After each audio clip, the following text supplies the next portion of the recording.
Agora são 8h44. A biografia de Waldir Pires, volume 2, foi lançada aqui em São Paulo nesta quarta-feira, na Galeria de Arte Anesso. A gente, inclusive, vai falar um pouquinho aqui da história do Waldir Pires, ele que é de longa presença na política brasileira, formado em Direito, foi secretário de Estado aos 24 anos, deputado estadual e federal, consultor-geral da República no governo João Goulart. Com o golpe militar de 64, ele exilou-se, né, no Uruguai e depois na França, onde lecionou na Universidade de Dijon. Com o fim do AI-5, em 1979, regressou ao Brasil e começou uma luta, né, contra o regime autoritário. Foi governador da Bahia, ministro da Controladoria Geral da República, ministro da Previdência, da Defesa, deputado federal e já no final da vida foi eleito também vereador por Salvador. Emiliano José está aqui conosco, ele que é o autor desse livro, ele é jornalista, escritor, já escreveu 16 livros, né? Foi vereador, deputado estadual, federal da Bahia, foi secretário de comunicações do Ministério das Comunicações do governo Dilma Rousseff, está aqui com a gente. Emiliano José, é um prazer enorme falar aqui com você, tudo bem? Bom dia. O prazer é meu, grande prazer estar aqui conversando com vocês, com os nossos ouvintes, telespectadores. É uma alegria estar aqui dialogando com a nossa gente. Muito bem. No volume 1, né, sobre o Waldir Pires, você narrava aí o início da carreira, né, do político, desde a sua infância, não é isso? Da juventude, Perfeito. início da vida política, os primeiros mandatos, né, até a participação no governo Goulart. Agora, no segundo volume, o que você aborda exatamente? O segundo volume flagra o Waldir chegando à Bahia em 1979. Porque o Waldir, você já disse parcialmente o que aconteceu com ele logo depois do golpe, né? Ele vai para o Uruguai e passa lá um ano e pouco, 2, e depois segue para a França. Na França, ele volta ao Brasil, na verdade, logo depois do ato 5, ele toma a ousadia, ele tinha a noção de que não podia deixar os filhos serem ganhos por outra pátria. E o exílio juntou a família, deu um clima muito bom, os filhos já estavam completamente ambientados na França, filhas já estavam namorando e tudo, eles estavam sendo ganhas, os filhos estavam sendo ganhos pela França. Ele falou: meus filhos não serão ganhos por outra pátria. E contra a opinião da família, ele resolve voltar ao Brasil e dos amigos franceses. Ele resolve voltar ao Brasil num clima absolutamente inóspito, porque ele volta em março de 1970, em pleno governo do ditador Médici, o mais terrível, se é possível comparar, o mais terrível ditador do período ditatorial. E ele volta, ele diz: mas eu vou voltar e enfrentar.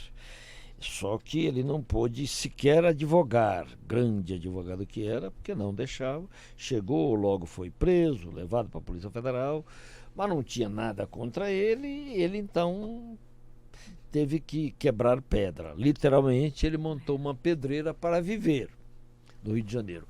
E ficou numa espécie de terceiro exílio no Rio de Janeiro, porque não podia se mexer.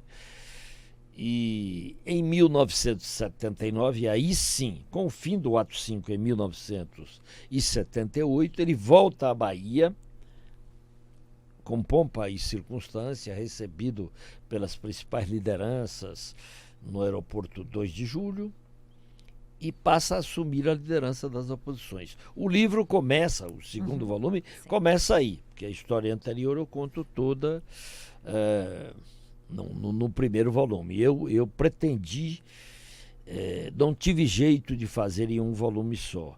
E no segundo volume, o meu editor, José Henrique Barreiros, da Versal, ele disse, você tem que cortar, depois que eu entreguei os originais a ele, você tem que cortar 500 mil caracteres. Era mais um livro, praticamente. E eu tive que cortar, que é a coisa duríssima para o jornalista, mas absolutamente rica. Quem quiser aprender a escrever, vá ler Graciliano Ramos, e de modo especial Vidas Secas, né? É absolutamente essencial para quem quiser aprender a cortar, porque o exercício do jornalismo é cortar, não é escrever, mas a gente tem uma dificuldade enorme para isso. E aí surgiram os 2 volumes. O segundo volume, ele pega do Waldir de 1979, quando ele chega, encontra o MDB no início, depois PM no início, já com gente trabalhando e tudo, mas ele se torna o estuário das oposições, é já candidato ao Senado em 1982, tem 1 milhão de votos logo de chegada, depois de 20 anos fora praticamente, e em 86 ele tem a mais memorável, ele desenvolve a mais memorável campanha política já existente na Bahia. Foi um levante popular, uma coisa inimaginável de identificação entre uma liderança e seu povo. Foi algo realmente emocionante a vitória do Waldir em 86. E depois tem aquilo que ele diz, a maior dificuldade, o maior drama, o maior sofrimento da vida dele, que foi renunciar para acompanhar Ulisses, né? Ulisses candidato a presidente e ele candidato a vice, numa pressão imensa dos governadores e do grupo autêntico que queria ele na chapa. E foi o maior erro da vida dele, inegavelmente, né? Ulisses, que tinha esperança, como o Waldir, que os governadores o elegeriam, os governadores, a maioria traiu, quer dizer, foi para o Collor, né? E o Ulisses teve um desempenho pífio, uma glória como Ulisses teve um desempenho pífio, surgiu uma novidade que era o Collor, novidade falsa como a atual, né? As coisas, a história tem essas similitudes, né? E o Waldir então sofre uma derrota brutal por um erro político dele, inegável, que eu discuto no livro, não tem como, eu não estava fazendo uma hagiografia, não, uma biografia, o que não tira a grandiosidade do Waldir. O homem político, ele não é uma linha reta, todos erram, e o Waldir errou aí seriamente. E logo depois ele é eleito deputado, todo mundo pensou que estava morto, ele é eleito deputado com uma votação estúpida na Bahia, leva com ele mais 3 deputados federais com votação pequeníssima, mas ele teve uma votação grande, muito maior do que o filho de Antônio Carlos, do Luiz Eduardo Magalhães à época, o dobro praticamente do filho de Antônio Carlos, e ele segue depois... deputado federal, é candidato ao Senado em 94 e é derrotado por uma fraude óbvia, gigantesca, à luz do dia, feita e conduzida pelo Antônio Carlos, que dominava o judiciário baiano, né? Ele depois,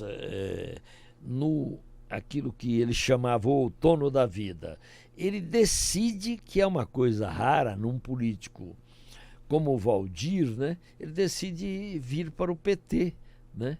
Em 1997. Ele decide vir para o PT, eu entro até junto com ele no PT, nós dois. Ninguém mais do entorno dele quis vir, era uma decisão dele, pela admiração profunda que ele tinha pelo Lula, que manteve até o final da existência, né? E aí ele é a mais longeva permanência dele num partido é no PT, curiosamente. Ele foi do PSD, ele foi do PMDB, como se sabe, foi do PTB e tal, mas no PT ele sentou praça, como para usar um jargão de hoje muito comum, né? E depois a trajetória, ele Ele foi ministro depois do Lula, como se sabe. Antes ele foi ministro da Previdência, aí, mas é uma história. O livro, quem quiser conhecer os detalhes, vai ler, né? Aí ele foi ministro, o construtor, na verdade, da Controladoria Geral da União, né? Ele praticamente institucionalizou o combate à corrupção no Brasil, porque todo este clima criado por essa quadrilha da Lava Jato, porque hoje nós não estamos estou tendo nenhuma tentação panfletária. Hoje estão aí as provas da constituição de uma quadrilha, uma Orcrim, como eles gostavam de chamar, né?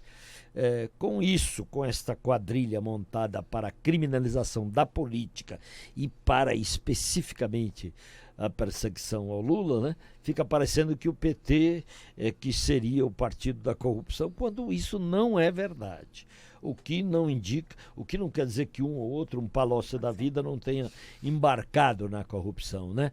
Mas as nossas principais lideranças, como o Zé Disseu, como o Vacari, como o Delúbio, eles não têm nada a dever. Só tem o fato de ser do PT e ter lidado com o mundo real, mas não de ter, muito menos o Lula. Que o Lula diz com toda a clareza e nitidez que ele quer a declaração da inocência dele.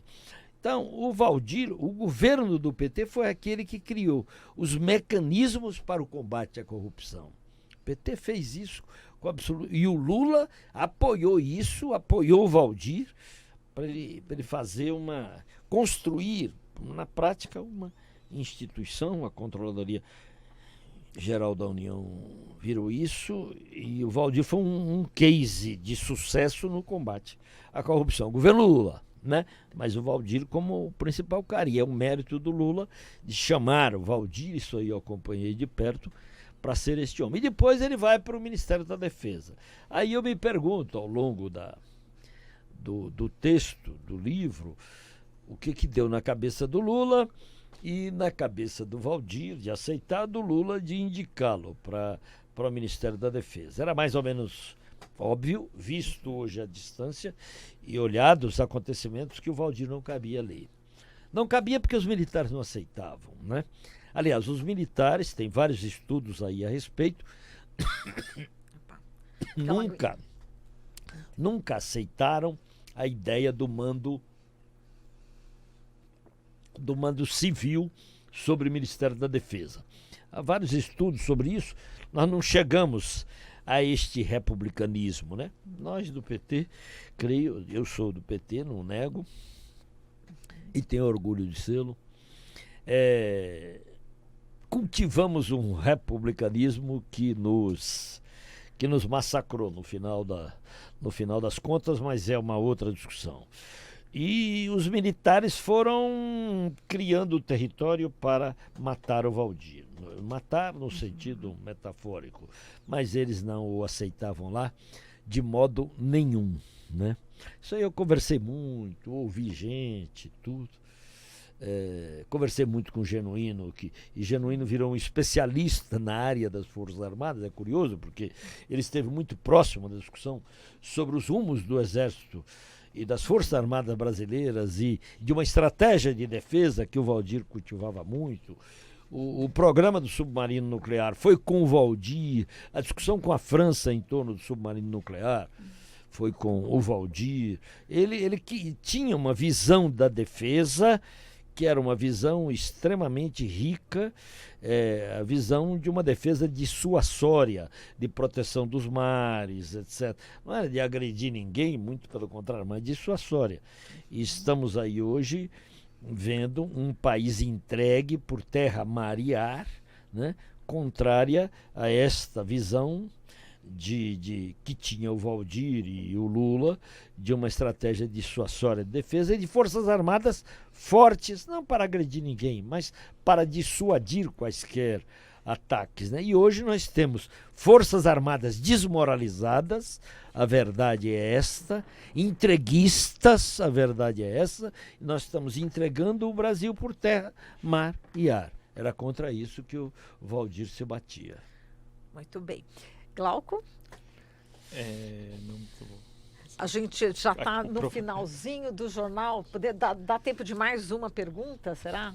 Vamos ver aqui. Estamos atrasados. Estamos já atrasados. Bom, infelizmente a gente vai ter que encerrar, mas convidando o Emiliano José a entrar novamente, né, depois, para a gente continuar esse papo, porque você deu uma belíssima introdução, né, a respeito do seu livro. É que a gente já está terminando o jornal e a gente volta a se falar, Emiliano. A gente tem esse compromisso com você, da gente voltar e abordar da importância, né, hoje, né, da falta que faz um Valdir Pires hoje dúvida. nesse cenário político atual, Sem né? nenhuma dúvida. O Valdir, claro, há outras figuras extraordinárias na nossa vida política, mas o Valdir faz muita falta pela capacidade agregadora dele. Sendo um homem de esquerda, e eu discuto muito isso no primeiro volume, o pensamento do Valdir, ele era um agregador, um sujeito sem perder o rumo nunca, sem nunca deixar de... Ele dizia, os princípios são inatacáveis, mas na política a gente tem que ter flexibilidade e amplitude.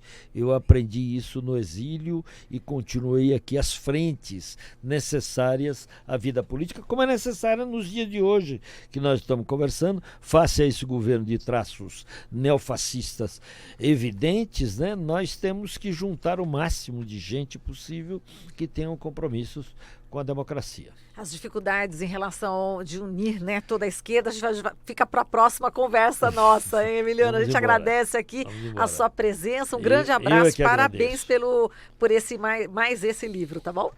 Tá certo. Um abraço. Falamos aqui com o Emiliano José, autor da biografia de Valdir Pires, volume 2, ele que é jornalista, escritor, autor de 16 livros.